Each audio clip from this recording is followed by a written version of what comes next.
안녕하세요. 떼칸스입니다. 이번 시간은 기업 탐방 시간으로서 미라콤 INC에 대해서 알아보도록 하겠습니다.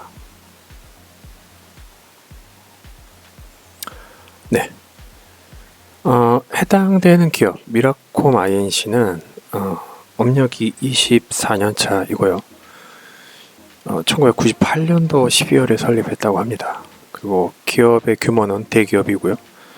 사원수는 한 2천여 명 정도 되고 있습니다. 네, 해당 기업에 대한 내용들은 아래와 같은 자료에서 출처를 했었습니다. 주요 내용들에 대해서 보자면 이제 미라콤 INC는 이제 업종은 이제 컴퓨터 시스템, 통합 자문 및 구축 서비스업이라고 나오고 있고요. 홈페이지는 miracom.co.kr로 보시면 될 것 같습니다. 기업 주소는 현재는 이제 이따도 말씀드리겠지만 잠실에 있는 향군타워가 될 것 같고요. 10층. 근데 기업 규모에 비해서 10층 한 층만 쓸 수밖에 없을 수도 있을 것 같은데 그 얘기도 이따가 하겠습니다.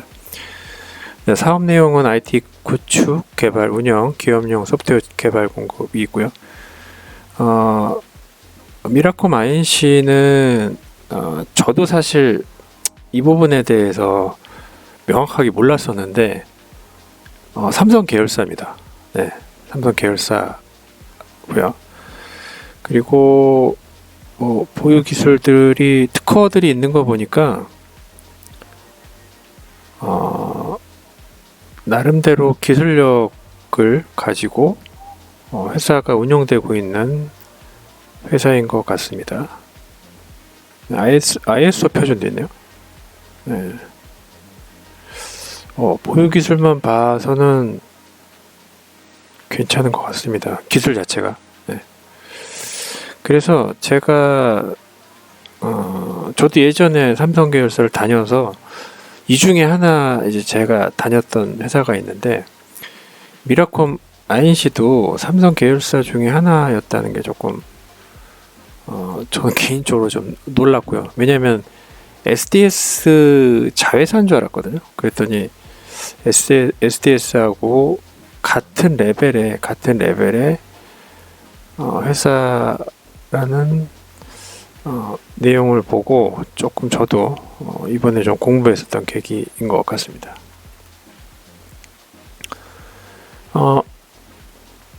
위치는 이제 잠실 본사로서 잠실역에 있는 그 향군타워 아시죠?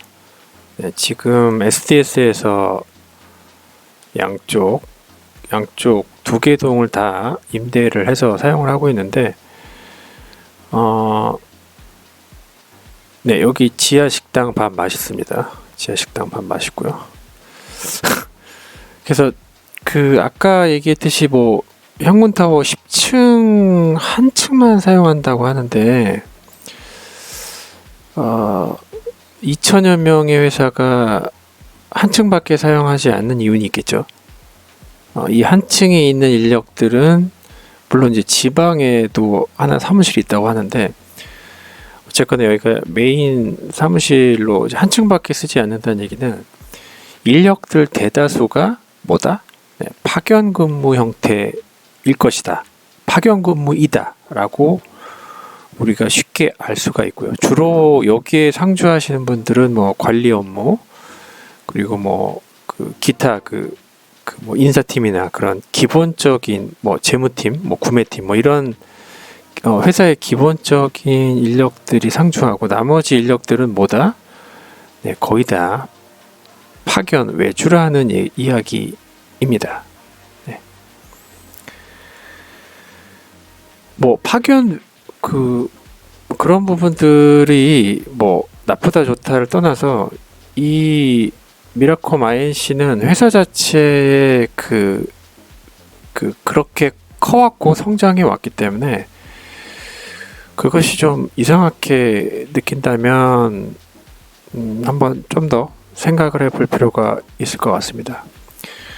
그래서 매출액과 이제 영업이익을 보자면 내용이 또 이게 아마 상장회사가 아니다 보니까 매출이나 영업이익이 이렇게 막 투명하게 많이 이렇게 공개되어 있는 것 같지는 않아서 좀 찾느라고 좀 그랬었는데, 결국 규모만 보자면 이제 매출액이 3천억 정도, 그리고 영업이익이 168억 정도.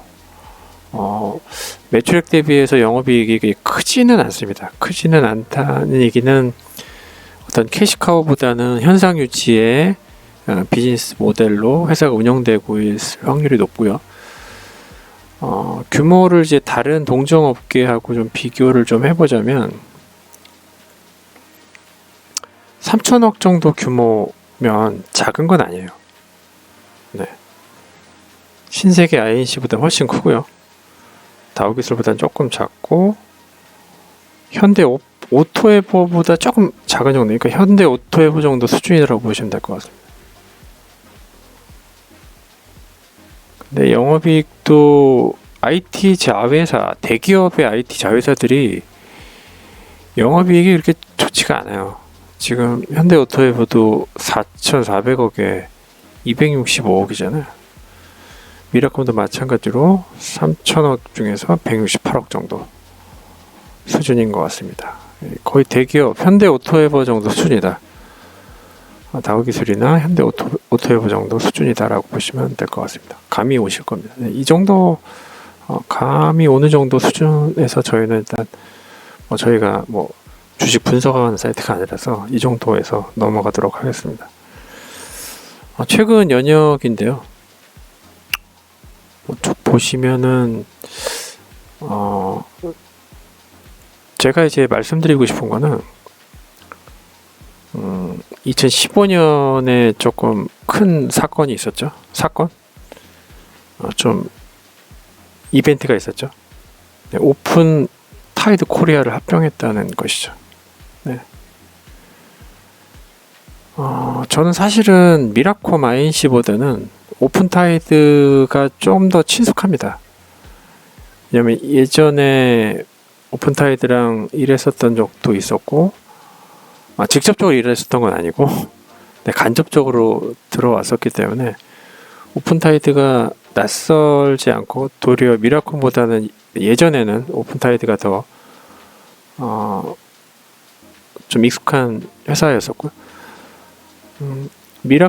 미라콤이 이제 오픈타이드 합병 이전에는 그래도 보면은 이제 공장 자동화 쪽에 좀 특화되어 있는 기술을 갖고 또 관련된 공장 자동화된 솔루션도 이미 10년 전에 가지고 있고 특허도 있고 중국의 R&D 센터도 있고 그냥 그 시스템 유지 보수만 하는 SI 회사는 아닌 성격이다. 그러니까 자체 솔루션이 있고 ITO 서비스도 하는 그런 두 가지를 같은 줄기로 이제 갖고 가는 회사다라고 생각을 할 수가 있겠죠. 그래서 그냥 단순 ITO 서비스만 그냥 위탁하는 그런 정도 수준이 아니라 좀 더 기술적인 회사다라고 우리가 예측할 수가 있을 것 같습니다.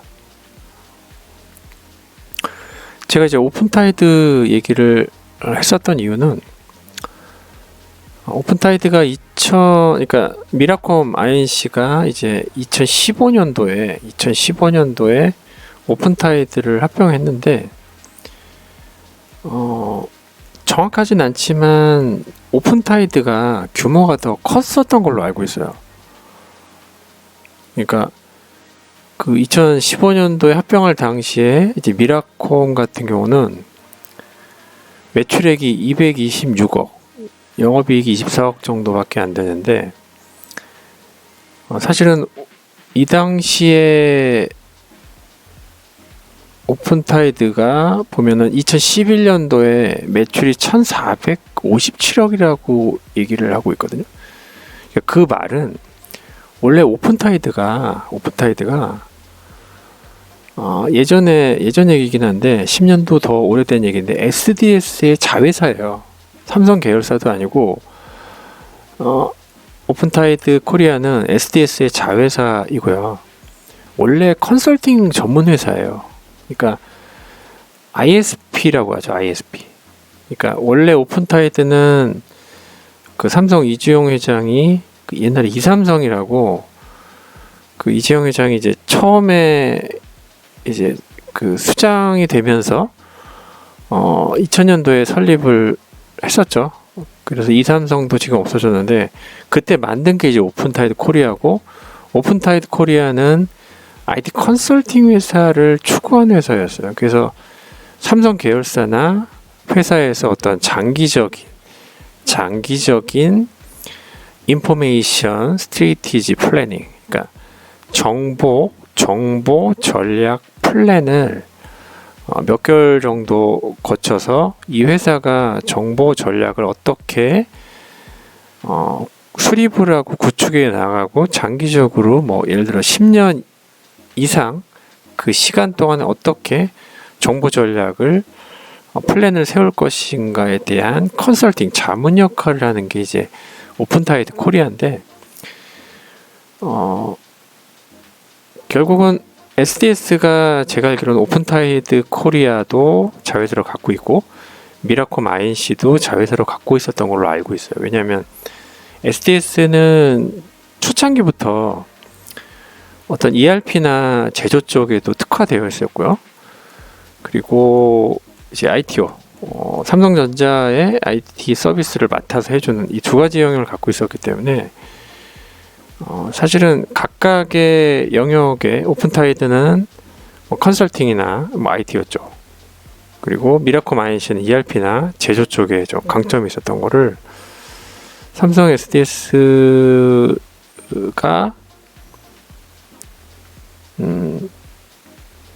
합병을 했었던 거죠. 네, 그래서 제가 알기로는 SDS 자회사가 아닌 이제 SDS와 동일한 레벨의 삼성 관계사로 이제 법인을 합병을 한 것이죠. 네, 그래서 미라콤 INC는 오픈타이드가 합병할 당시에 더 규모가 크고 덩치가 컸기 때문에 오픈타이드 얘기를 하지가 않을 수 없어요. 그래서 오픈타이드 얘기를 했고요. 뭐 복리후생 같은 경우는 뭐 대기업이니까 뭐 건강검진이나 자녀 학자금도 있네요.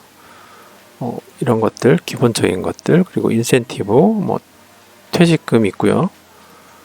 그리고 야근 수당 있고 연차 수당, 그리고 4대 보험 뭐 있고요. 나머지는 뭐 OJT 있고 외국어 교육 지원되고 뭐 그런 거네요.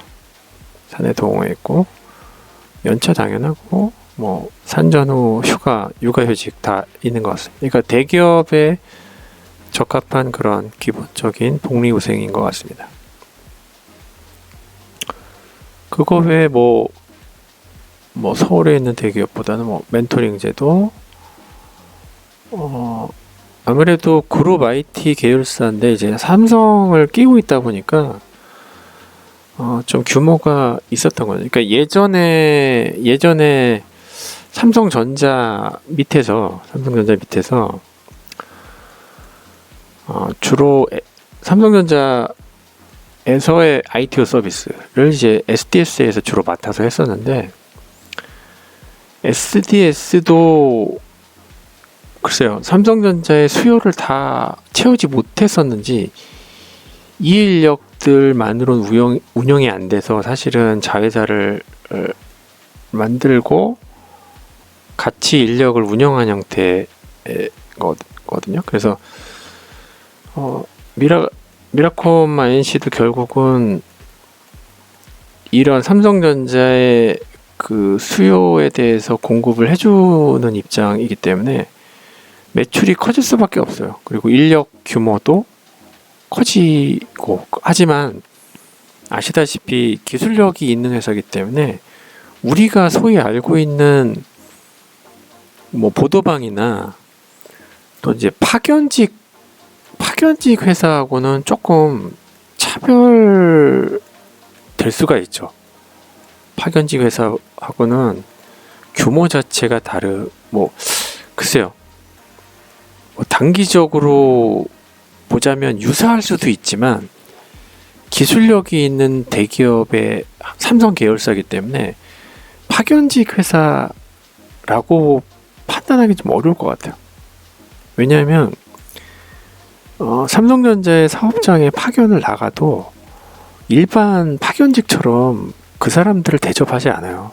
그러니까 삼성전자랑 같이 일하는 미라코 마인시는 SDS급으로 대우를 해주기 때문에 뭐 팀마다 다르겠지만 회식도 같이 가고요. 거의 같은 직원처럼 일을 하기 때문에 파견직 회사하고는 사실은 결이 다르다고 볼 수가 있습니다. 그래서 뭐 특별한 건 없는 것 같아요. 남성 출산 휴가 기여 있고요. 그 정도. 연봉 정보는 제가 좀 찾아봤는데 제가 그 공개되어 있는 그 사이트에서 찾긴 좀 어려워서 굳이 뭐 유료 정보도 있을 수 있겠지만 거기까지는 좀 힘들 것 같아서 연봉 정보는 그냥 업계 표준이라고 보시면 될 것 같습니다. 그리고 예전에는 이거를 글쎄요, 신입사원은 했었던 것 같기도 한데 아마 이제 삼성이 SAT가 있으니까 인적성 검사가 있으니까 삼성 계열사라서 미라컴도 도입을 한 것 같아요. 그래서 뭐 SAT랑 동일하진 않겠지만 여기 나와 있듯이 언어, 수리, 추리, 시각적 사고 이렇게 네 가지가 출제되었다는 걸 보면은 신입사원으로 이제 입사하려고 하면은 이제 관문이 있다. 관문이 있다라는 정도로 보시면 될 것 같습니다. 근데 사실 뭐 제가 꼭 이 회사 소개하는 게 이제 신입사원들만을 위한 회사 소개가 아니라 경력직 그 사원분들도 해당되는 이야기이기 때문에 다 이제 적용이 되는 것 같습니다. 그런 것들이. 그래서 주로 입사에 대한 정보를 보면 뭐 학점 3.5, 토익 774 평균이라고 하는데 토익 스피킹 5픽, 뭐 자격증 2개 이상, 뭐 인턴 경험, 뭔가 약간 그 신입사원으로 미라코 마인시에 입사하려고 하면 약간 평균적인 스펙이 필요하다라는 생각이 들었어요. 그리고 초대졸도 많으실 텐데 대졸이 많거든요. 그리고 대졸 중에서도 서울 수도권이 많은 거 보면 나름대로 서류 전형에서 조금 걸른다. 그래서 만약에 서류에 이 미라코 마인시가 번번이 낙방이 된다면 아마 이런 평균치의 자기 스펙하고 조금 대조를 해볼 필요가 있을 것 같습니다. 아까 말씀드렸듯이 이제 미라코 마인시는 삼성 관계사고 입사 후에 하는 일은 아까 얘기한 대로 삼성전자 사업장에 물론 이제 팀마다 다르겠지만 지금은 이제 사업 부분 이름이 좀 바뀌었는데 이러한 삼성전자의 사업장에 필요한 ITO 서비스 인력으로 이제 SDS하고 같이 협업을 하면서 일하는 것이다. 이렇게 볼 수가 있고 아까 얘기한 대로 갑을 관계보다는 좀 대등한 관계에서 일을 한다. 삼성 그룹사의 IT 회사, 자회사의 장점은 제가 이전에 꼭 언급하면 좀 그렇겠지만 그 대기업들이 보통 IT 자회사를 조금 갑을 관계로 취급하는 경우도 있거든요. 근데 제가 느낀 미라코 마인시는 거의 SDS하고 동일한 형태. 그렇다고 삼성전자와 SDS가 또 갑을 관계이긴 하지만 실제 일할 때는 서로 대접해 주는 문화가 좀 있거든요.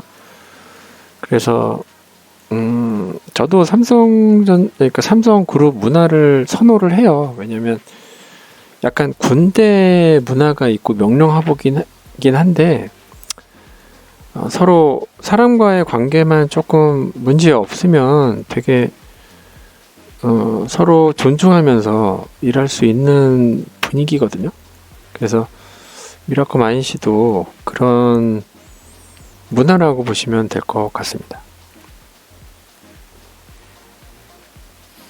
그래서 뭐 삼성그룹사 유지보수를 한다면 이제 그 팀에 딱 들어가면 이제 같이 일할 확률이 높아요. 삼성전자하고 특정 A파트 직원들하고 SDS 직원들하고 그리고 미라클 마인시로 협력사들 같이 일하는데, 아까 얘기한 대로 이제 그 잠실 향문타워 10층만 사용한다는 얘기는 직접 해당되는 이제 사업장에 가서 직접 가서 이제 거기가 자기 어떻게 보면은 회사인 거예요, 사실은. 왜냐면 이 삼성전자에서 일하는 그 부서의 그 인력들은 빼기가 어려워요. 한 번 투입이 되면 유지를 해야 되기 때문에 빼기가 힘들어요, 사실은. 그래서 본사보다는 사업장에서 일하는 시간들이 더 많을 수가 있어요. 그래서 이게 장점이면서 단점일 수가 있는 거죠. 그렇다고 여기가 소위 말하는 그 파견 회사처럼 막 그 푸대접 받고 막 여기저기 전전하고 막 여기 일 시키고 저기 일 시키고 막 이렇게 왔다 갔다 하는 게 아니라, 아까 얘기한 대로 같은 레벨의 수평적인 분위기에서 일하기 때문에 그런 점이 파견 회사랑 좀 달라요. 하지만 일하는 구조는 비슷할 수도 있어요.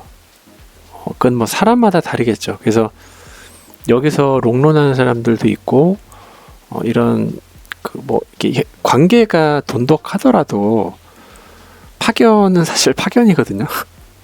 그래서 이런 것들에 대해서 좀 어떻게 생각하냐에 따라 다른 것 같습니다.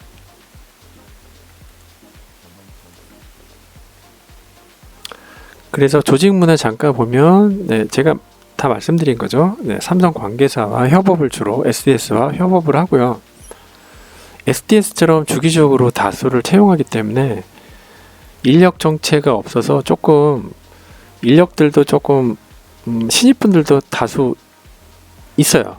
많은 편이고 인간적인 대우도 SD만큼 수평적인 분위기고 갑을 관계가 아니라는 거, 그리고 규모가 크기 때문에 여기도 이제 사업장에 가서 파견 근무 형태이기 때문에 보직 변경이 쉽진 않을 거예요. 근데 꼭 머물러야겠다, 그리고 뭐 다른 곳에서 받아준다면 가능성이 있지 않을까라는 생각이 들었습니다. 그리고 뭐 솔루션도 있다고 하죠. 제조 솔루션도 있다고 하는데, 어쨌거나 전체적으로는 운영 유지 보수 성격의 업무가 다수이고요. 그리고 기술 세미나나 제조 솔루션이 있기 때문에 기술 중심적인 조직이냐에 대해서는 그럴 확률이 높습니다. 그리고 자기 발전 안 하면 도태될 수 있는 대기업 성격이고요. 그리고 SDS도 그렇지만 연차가 되면 관리자로서의 역할이 더 중요할 수도 있을 것 같습니다.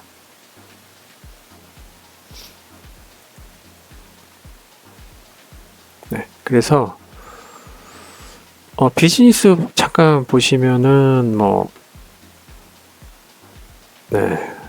이런 IT 서비스, ERP 서비스 외에 이제 인더스트리 쪽도 나름대로 업계 경력이 있기 때문에 관련된 솔루션도 있고요. 제조 솔루션들이 이렇게 있는 것 같습니다. 그래서 아까도 말씀드렸듯이 오픈타이드의 어떤 그 ITO 서비스와 그리고 ERP 그리고 기존의 미라콤의 어떤 제조 솔루션과 기타 그런 기술들이 합해져서 결국은 이런 지금까지도 수익 모델과 관련된 비즈니스를 영위하고 있다고 보시면 될 것 같습니다. 그래서 최근 활동을 잠깐 보시면 뭐 어떤 이런 뭐 스마트 팩토리와 관련된 업무 협약, 그리고 뭐 반도체 관련된 뭐 세미나도 하고, SDS와 같이 뭐 인텔리전트 팩토리, 여전히 스마트 팩토리 쪽이죠. 그리고 스마트 팩토리 솔루션이 있고요. 네, 그래서 이런 컨퍼런스도 하고 업무 협약. 예전엔 셉하고도 많이 일을 했었죠. 제조기업을 이제 주로 일했었기 때문에 스마트 팩토리 지원하고, 이런 최근 활동을 보면서 이 회사가 어떤 방향을 가고 있고 어떤 비즈니스 모델을 지향하고 있는지 우리는 알 수가 있을 것 같습니다. 예, 그래서 종합적인 평가는 이제 삼성 계열사고요. SDS와 동일한 수평적 근무 환경, 그리고 제조 IT 경험과 솔루션, 노하우를 갖고 있다는 거, 그리고 뭐 적절한 복지, 그리고 전반적으로 그 주기적인 채용을 하기 때문에 인력 구조는 피라미드 구조로 생각이 들고, 피라미드 구조라는 얘기는 너무 무겁진 않은 분위기일 것 같아요. 그리고 실제로도 그렇고요. 물론 이제 팀마다 사업장마다 다르겠지만, 그래서 아까 얘기한 대로 본사 근무보다는 파견직의 유지보수 성격의 보직인 경우이기 때문에 개인차는 있겠지만 적응력이 좀 필요하다. 요게 조금 좀 고려사항일 것 같고요. 그리고 기술지향적인 조직일 것 같고, 그리고 그래서 종합적으로는 자체 제조 솔루션이 있다는 거, 그리고 삼성 계열사의 안정성이 있다는 거. 하지만 좀 파견 근무 형태가 있기 때문에 좀 적응하는데 조금 필요하다, 적응력이 필요하다는 생각이 듭니다. 네, 전반적으로 이렇게 평가를 해봤습니다. 그래서 오늘은 미라콤 INC를 소개해드렸는데요. 네, 궁금하신 IT 회사 있으면 문의 주시면 영상을 만들어 드리도록 하겠습니다. 감사합니다. 테크한스였습니다.